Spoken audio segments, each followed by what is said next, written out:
You're listening to a Mint podcast brought to you by HT Smartcast. Good morning, listeners. Welcome to Top of the Morning by Mint, your weekday newscast that brings you 5 major stories from the world of business. It's Monday, April 15th, 2024. My name is Nelson John. Let's get started. Top of the Morning by Mint.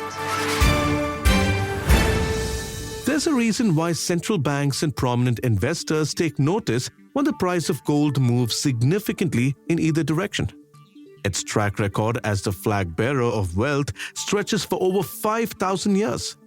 As of last week, gold prices have hit lifetime record highs. Rising geopolitical tensions and a possible rate cut by the US Federal Reserve keep pushing the yellow metal to new highs. But despite much of the fighting going on in the Middle East, India and China contribute to over half of the global gold demand. Traditionally, the price of gold has had an inverse relationship with the equity markets, writes Abhishek Mukherjee. But that seems to have changed in the present day, when both gold and stock market valuations are taking off.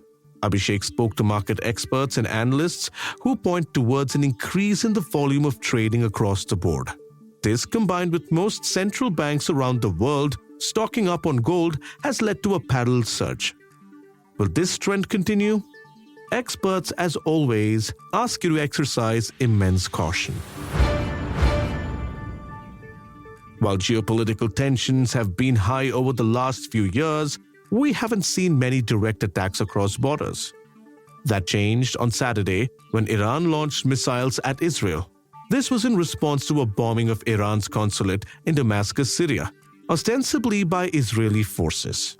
If Israel chooses to respond in kind, we may be at the cusp of a global war, writes N. Madhavan.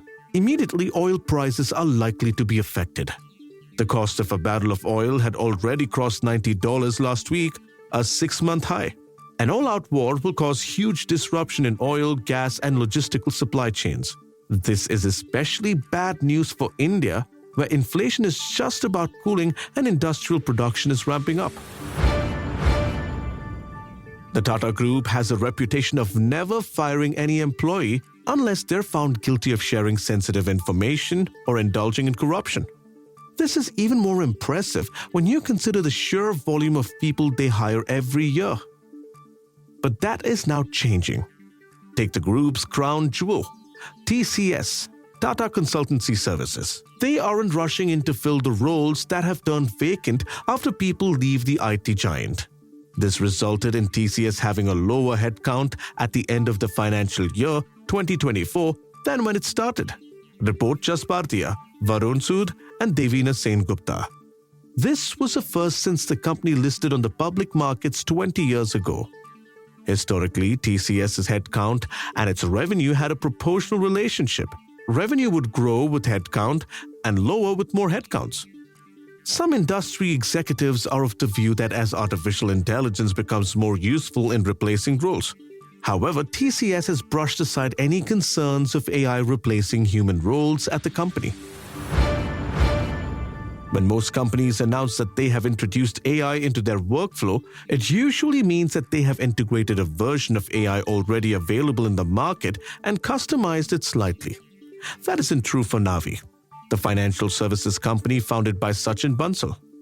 Bansal is also the co-founder of e-commerce behemoth Flipkart. Navi is building large language models in-house at Navi. In an interview with Leslie De Monte, Bansal admitted that choosing this route slows down the development and shipping of new features.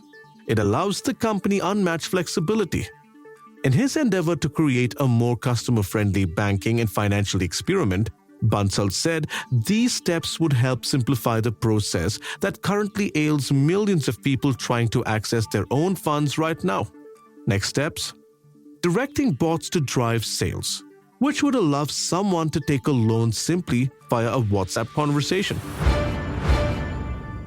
The Indian Premier League isn't just a battle between two teams playing cricket. It's also an advertising showdown between brands vying for your attention. Varuni Khosla writes that online gaming companies and fintechs are the most prolific advertisers. By virtue of being the title sponsor of the entire league, Tata is also relentless in promoting its electric vehicles and super app named Tata Neu. The reported cost of a 10-second slot on Star Sports is 12.5 lakh rupees, while JioCinema charges 200 rupees per 1,000 impressions on its app. Advertisers are spreading across 55 categories, a 65% increase from the previous year's edition. We'd love to hear your feedback on this podcast. Let us know by writing to us at feedback@theratelife.com. You may send us feedback, tips, or anything that you feel we should be covering from your vantage point in the world of business and finance. That's all for today. Thank you for listening. We'll be back tomorrow with a fresh episode of Top of the Morning. Have a nice day.